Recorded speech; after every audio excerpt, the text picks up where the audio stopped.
Welcome back, ladies and gentlemen. So, if you remember back to the candy activity when Mr. Sutton was buying from Nick, he was the only seller of Reese's peanut butter cups in the entire class, and how Nick really wasn't very nice to Mr. Sutton. And how frustrated I was, and the experience I had dealing with Nick was not a pleasant one as a consumer. And so the question becomes, what do we do with these monopolies? And we see this behavior with, electrical utility companies like BG&E.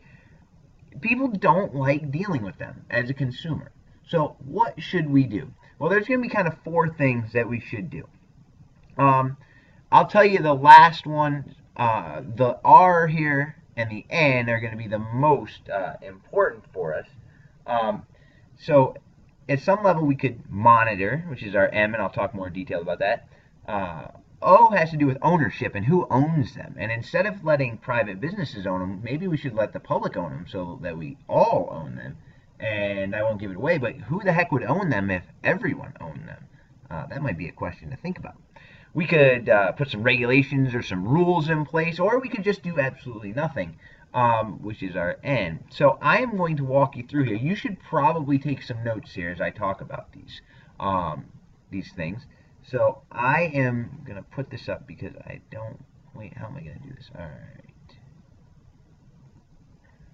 Put this like this. Actually, pause. Haha. I have a pause button, but I haven't quite mastered when I want to use it. I'll have to get better at that. So the first thing that we could do is to have the government here keep an eye out, or try to do things to increase the competition, so that Nick wouldn't be so mean to his customers. And so we've seen some examples of this. Now I realize we're kind of dating ourselves here with AT&T, but when Mr. Sutton was a young lad, AT&T was like a huge phone company. So huge that they were deemed a monopoly and they were forced to break up. I want to say AT&T was broken up into like 9 companies. I don't really remember the exact number, but for some reason 9 sticks in my head. And the idea was, hey, one of you guys is too many, but if we make 9 separate phone companies and then you compete against each other, it may be better for consumers. You may not be such mean people like Nick was. Um, Microsoft, uh, when I did this slide, it was a couple years ago, and Microsoft was trying to merge with somebody. I can't remember who. They wanted to buy up some, maybe it was like AOL or something like that. I can't quite remember. But in any case, when two big companies want to get together, for example, Comcast wanted to merge with Time Warner, I believe.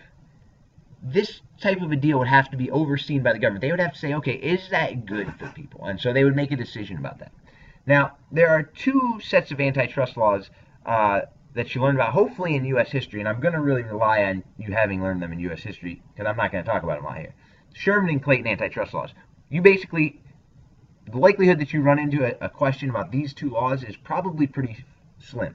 But if you see them, you want to say, oh, they're about, uh, getting in the way and preventing monopolies from being mean to consumers. That's what you need to know. All right? I won't get into a long-winded story about the antitrust laws. Now, public ownership. You actually know some of these. Because the idea here is, well, the government isn't necessarily out to make money. Whereas Nick or BG&E or AT&T, their goal as a firm, as we've talked about a dozen times before, is to earn profit. Well, what better way to say, oh, okay, firm no more. You're owned by the government. The government is run by the people, and the government doesn't have a duty or an expectation that they're going to make money. So we see some examples of this. The Postal Service. I mean, if you want to send a stamped addressed envelope someplace, like a letter or something, the Postal Service is predominantly the place to do it.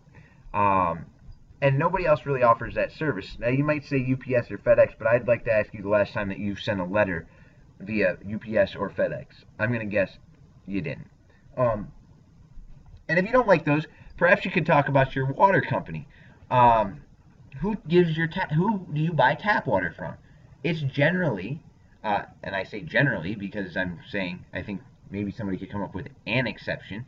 Uh, Generally, you're buying it from a local government, the county or the city that you live in, or the township or whatever, pays or delivers that water to you, and they do it under the auspices of the government. In Europe, telephone companies and I believe some electric companies work in the same way there. So we have public ownership and monitoring. Both government intervention, you'll see a common theme here when dealing with monopolies. I'm going to pause for 1 second. Now, regulation, you might say, well, Mr. Sutton, isn't that kind of like monitoring? You're kind of like keeping an eye out. Yes, but going further than keeping an eye out, you're making very specific rules here. And you're telling the government, or the government tells the monopoly, hey, you have to charge XYZ price, or I should actually add here, maybe instead of dictating the price, they dictate, oh shoot, darn it. Oh well. Or they dictate the quantity, which is possible. And by dictating the quantity in some sense, they dictate the price, as we've seen in our graphs up to this point. Now, there's going to be all sorts of examples here in just a second about how we can regulate these. In fact, when you did that practice paper, that page number 2 in your packet, all of those different quantities really represent a different government regulation that we could put in place for this monopoly.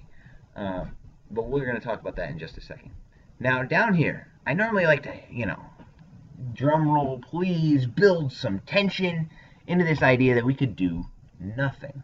And basically the assumption goes, you know what, look, the government is super inefficient, the government is dysfunctional, we would be better off if a privately run firm where markets, sellers and buyers doing what's best for themselves, a poorly run market would do way better than the government, because the government's bound to screw it up. And then the question becomes, well, if you do this, if you do nothing, what will the firm do? How will they behave? How will the monopoly behave? Well, if you were a monopoly and you didn't have to follow any rules, what would you do? You'd probably do what we've talked about a bazillion times before, right? I'd probably be profit maximizing, right? And our profit maximizing rule is where MR equals MC. So that's what I'd do. And lo and behold, an unregulated market of any kind, the firms will choose to be profit maximizing. So I'm going to stop this before I get into all the rules. So you're going to get about 4 or 5 rules here on the next one. You're going to want to write these down. You got to know these. If you don't know these, your life is going to be miserable from this point on dealing with monopolies. If you have any questions, let me know.